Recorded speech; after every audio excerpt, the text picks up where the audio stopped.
How do you deal with those experienced employees that think they know the best way to do it no matter what you're bringing to the table as a leader?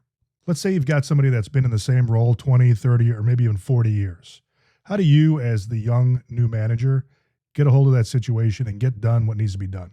Very simply, you need to find a way to build a relationship with that person, and here's the way you do it. The first thing you determine is that person doing basically what's needed by the organization? If not, you got to go down a different path. But if they're doing what needs to be done, but it just doesn't look the way you want it to look, the way you handle that situation is you set about building a relationship with that person. And this can be hard for a new manager because new managers might be inclined to think, I just need people to do what I'm asking.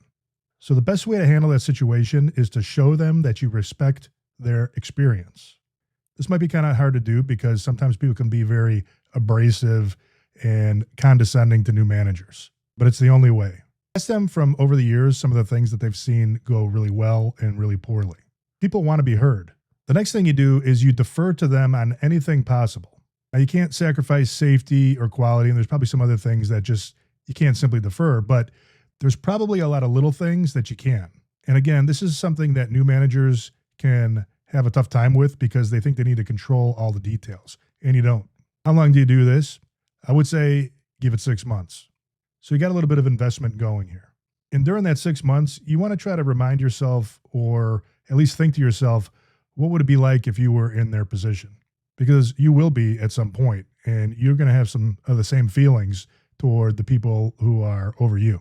And lastly, it's important for us to all remember that people come to work for different reasons, and they even see the particular roles within the organization a little bit differently, no matter how well you standardize it.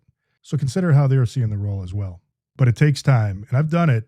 I've had to deal with more experienced people pretty much my whole career. When I went in the Marine Corps, you're dealing with sergeants and staff sergeants and gunnery sergeants who got 20 years on you. But they don't expect you to make all the decisions, and you should expect yourself to make all decisions. And along the way, they're looking for if you're really sincere, if you really care about them and getting the job done right. Hope this helps. Follow me for more.